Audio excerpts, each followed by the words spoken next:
Hai, ketemu lagi di video yang ke-25. Ini adalah video lanjutan part kedua. Video part 1 sudah saya bikin, ya, silakan tonton berikut ini. Buku Sel adalah buku terbaru yang ditulis oleh Siddhartha Mukherjee, seorang dokter sekaligus saintis. Ya, ingat, tidak semua dokter adalah saintis. Mukherjee adalah peneliti kanker di Universitas Columbia, Amerika Serikat. Mukherjee penyaji cerita yang terbaik. Dia meramu sains dan filsafat dalam jalinan cerita yang renyah. Banyak cerita menyedihkan sekaligus membahagiakan tentang pasien-pasiennya, penelitiannya, dan penelitian koleganya. Ketika sains membutuhkan runutan sejarah filsafat, Mukherjee selalu kembali pada Aristoteles, seorang filsuf besar Yunani yang meletakkan dasar-dasar pemikiran tentang tubuh manusia. Aristoteles memiliki pemikiran yang jauh melampaui zamannya. Kalau di video part 1 saya mengulas tentang sejarah ditemukannya sel-sel berkat ditemukannya mikroskop pertama kali. Pembahasan berlanjut ke perkembangan teori genetika sel. Nah, video kali ini part yang kedua, saya akan khusus mengulas tentang depresi yang menjadi bab tersendiri, ya. Satu bab nih di sini.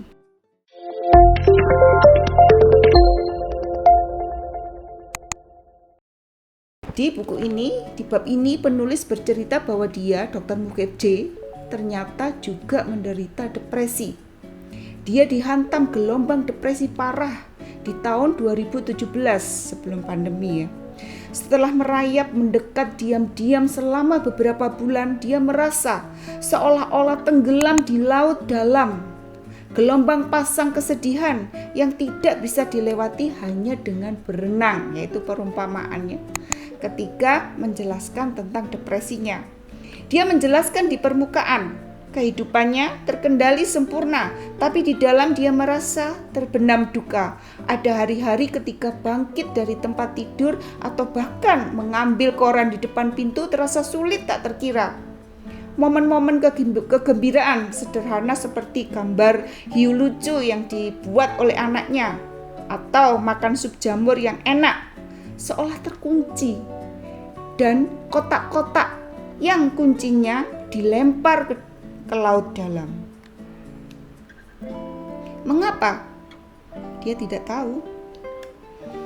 Oke, sekarang saya akan mengajak teman-teman untuk mengulik dari awal penjelasan tentang sistem saraf dan bagaimana depresi terjadi di sistem saraf otak. Sistem saraf mempunyai dua sel, yaitu neuron, sel pembuat hormon, dan yang kedua adalah sel glia, ya. Sel yang menopang, yang sel glia tadi adalah sel yang menopang fungsi saraf. Struktur sistem saraf ditemukan oleh seorang neurosaintis Spanyol, yaitu Santiago Ramon Cajal. Dia mendapat hadiah Nobel tahun 1906. Gagasan Cajal mengenai neuron, yaitu sel yang mampu meneruskan impuls dan pesan ke sel-sel lain. Sinyal yang bergerak dari saraf ke saraf, dari saraf ke otot adalah listrik, yaitu aliran masuk dan keluar ion-ion yang bermuatan.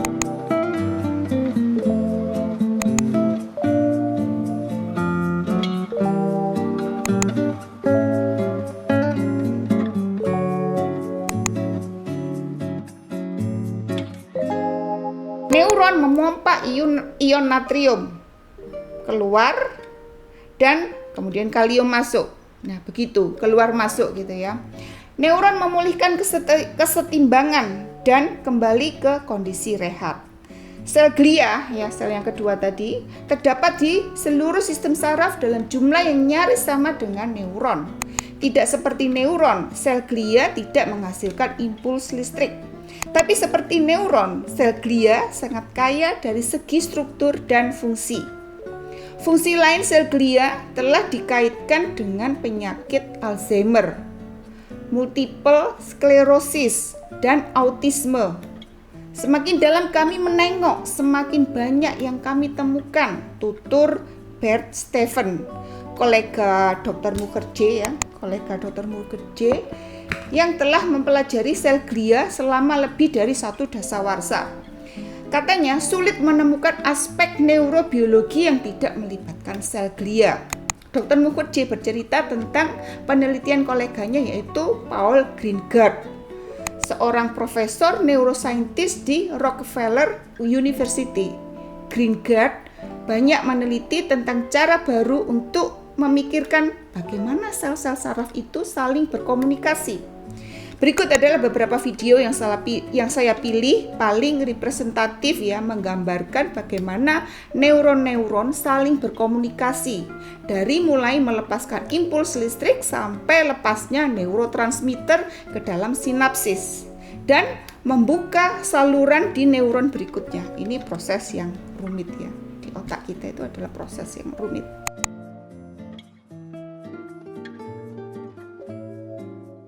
Neurons are brain cells that have a nucleus, dendrites, and an axon.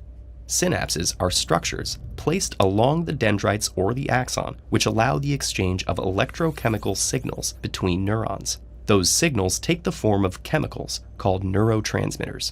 Each neurotransmitter plays different roles in regulating our behaviors, emotions, and cognition, but they all work in one of two ways.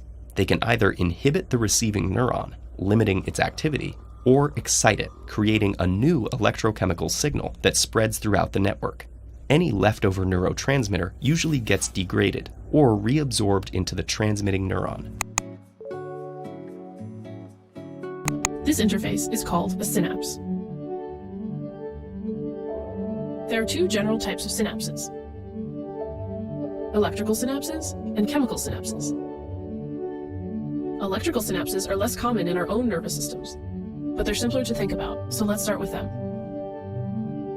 Electrical synapses are basically pores between two cells that allow ions to pass through. They allow the passage of the electrical signal through to a neighboring cell without much fuss. It's not so different than just combining two cells into one larger cell. There are lots of reasons that nature might need synapses like this from time to time. They're fast and they allow cells to couple together with a high degree of synchronicity. But most neurons are connected together by a much more complicated structure called a chemical synapse. In a chemical synapse, rather than simply passing along an electrical signal from one cell to another, the action potential travels to the end of the axon and causes a chemical to be released into a very small space between the two neurons called the synaptic cleft. This chemical is taken up by the downstream neuron on the other side of the cleft. This chemical signal can cause the downstream neuron to depolarize its membrane, converting the chemical signal back into an electrical one. Or it can have other effects on the cell. Berikut adalah diagram sederhana yang saya bikin tentang komunikasi antar neuron supaya teman-teman lebih memahami.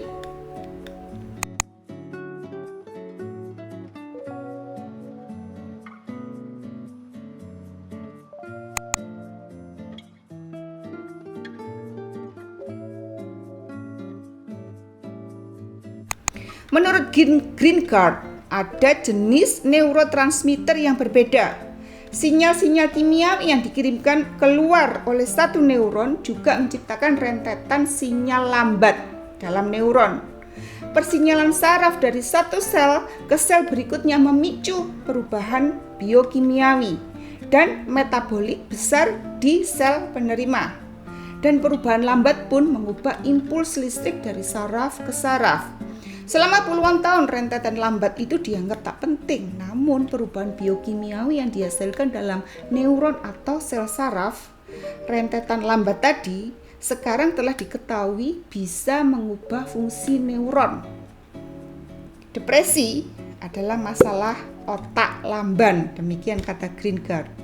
Depresi adalah masalah regulasi neurotransmitter dan sinyalnya. Greengard menuturkan cerita asal-usul teori kimia otak.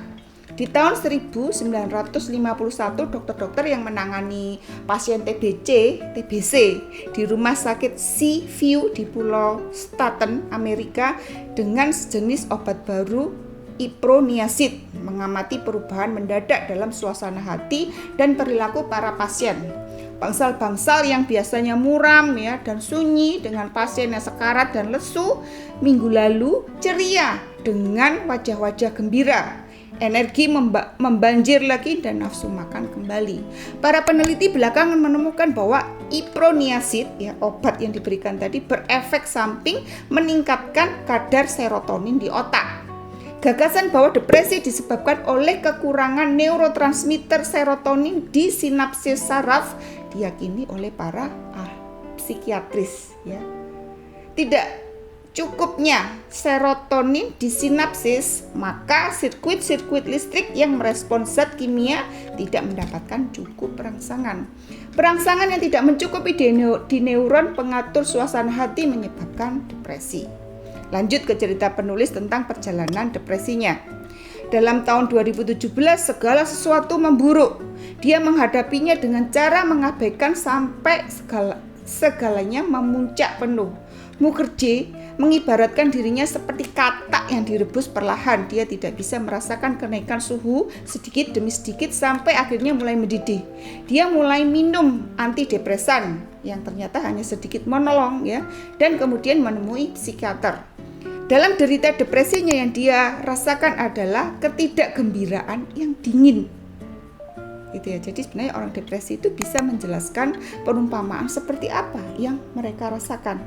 Jika depresi hanya semata soal kurangnya serotonin, maka meningkatkan serotonin di otak pastilah memecahkan krisis, ya, logikanya seperti itu. Tapi ternyata tidak semudah itu. Depresi digambarkan oleh beberapa pasien dengan perumpamaan yang berbeda, ya. Mendengarkan perumpamaan itu mutlak penting seperti yang dikatakan oleh ahli neuropsikiatris, memungkinkan dia melacak apakah pasiennya merespon treatment yang diberikan. Beberapa perumpamaan yang dirasakan oleh pasien depresi seperti yang dijelaskan di buku ini, ya. Antara lain beberapa perumpamaan yang dijelaskan oleh pasien depresi. Jadi mereka bisa menjelaskan, ya, seperti apa sih yang mereka rasakan, ya. Antara lain adalah terjebak dalam lubang kekosongan dan jatuh ke dalamnya. Ini perumpamaannya. Terus yang kedua, medan gaya yang mendorong mereka menjauhi sesuatu, ya. Kemudian yang ketiga, sungai dengan lubang besar di tengah. Ada air terjun dari semua sisi. Itu perumpamaannya. Dari beberapa penjabaran perumpamaan tadi, ada benang merahnya, yaitu penggambaran perangkap vertikal yang orang sulit keluar darinya. Perangkap vertikal seperti terjun bebas, gitu ya. Pada 1970-an, Arnold Carlsson, seorang ahli biokimia di Universitas Göteborg di Swedia, bersama perusahaan farmasi Swedia Astra AB mengembangkan sejenis obat, ya, simelidin, yang meningkatkan kadar neurotransmitter serotonin di otak. Turunan dari simelidin adalah Prozac, ya, yang terkenal Prozac, ya, dan Paxil. Ketika Prozac diuji cobakan pada beberapa pasien depresi, penyakit mereka mengalami remisi besar. Apakah karena Prozac? Tak diragukan lagi. Namun respon terhadap obat tersebut secara universal, ya, jauh dari positif. Sewaktu penulis Dr. Mukherjee mencoba Paxil dan kemudian Prozac, dia menceritakan bahwa kabut di otaknya tak terangkat. Jadi dia tetap depresi. Suatu hal yang jelas, semata menyesuaikan kadar serotonin di dalam sinapsis neuron pengatur suasana hati bukanlah jawaban sederhana yang dicari. Jadi obat-obatan tadi hanya efektif untuk beberapa orang saja. Pada beberapa orang depresi lainnya terasa tidak efektif. Mentok lagi nih, ya, penelitiannya. Kesimpulannya, depresi bukan hanya perkara kadar serotonin, kata Paul Greengard. Yang penting adalah apa yang serotonin lakukan terhadap neuron, caranya mengubah neuron dan metabolismenya. Dan itu mungkin bervariasi antar individu, lanjut Greengard. Dia sedang mencari obat-obatan baru yang akan bekerja di jalur lambat. Katanya menjelaskan usahanya untuk mencari paradigma baru bagi depresi dan cara baru untuk menangani gangguan itu. Dari hasil diskusi penulis dengan Profesor Greengard, penulis Dr. Mukherjee menyimpulkan hal yang lebih mendasar tentang depresi. Depresi adalah cacatnya sel, yaitu neuron ya, bukan sel glia, atau neuron atau sel saraf dalam merespon cara lambat neurotransmitter. Depresi merupakan gangguan seluler, dimulai dari sinyal yang dipacu oleh neurotransmitter yang entah mengapa mengalami malfungsi, ya, nggak bekerja, dan menciptakan kondisi disfungsional pada neuron. Penelitian lanjutan tentang depresi dilakukan oleh kolega penulis, yaitu namanya Helen Mayberg pada tahun 2021 di Rumah Sakit Mount Sinai, New York. Mayberg seorang ahli neurologi dengan spesialis penyakit neuropsikiatris dan menjalankan sentra yang disebut Advanced Circuit Therapeutic. Dia adalah salah satu perintis teknik medis yang disebut stimulasi otak dalam atau deep brain stimulation, ya, DBS, yaitu penyelipan elektroda mungil, ya. Elektroda diselipkan menembus otak, di dalam otak, ya. Elektroda mungil tadi diselipkan melalui pembedahan, ditempatkan jauh ke dalam bagian otak yang sangat spesifik. Terus kemudian sengatan listrik kecil dikirimkan melalui elektroda tadi ke neuron yang malfungsi, ya, yang malfungsinya mungkin bertanggung jawab atas penyakit neuropsikiatris. Susah. Dengan memodulasi area otak itu menggunakan stimulasi listrik, Mayberg berharap bisa menangani bentuk depresi paling membandel yang resisten terhadap terapi normal. Terapi normal itu seperti apa? Minum obat, ya. Sebelumnya, terapi DBS telah dilakukan pada pasien Parkinson dan terbukti bisa memperbaiki koordinasi gerakan pasien. Mayberg menemukan satu daerah di otak, ya, disebut area Brodmann 25 atau BA25 yang diduga sebagai tempat keberadaan sel-sel yang sepertinya mengatur emosional, kecemasan, motivasi, dorongan, refleksi diri, dan bahkan tidur. Dan gejala-gejala yang sangat kacau dalam depresi. Mayberg menemukan bahwa BA25 tadi hiperaktif, ya, di pasien dengan depresi membandel. Justru area BA25 tadi di pasien depresi dia hiperaktif. Stimulasi listrik dapat mengurangi aktivitas di area tersebut. Hipotesis Mayberg yaitu stimulasi listrik yang diantarkan ke sel-sel BA25 bisa meredakan gejala depresi kronis yang parah.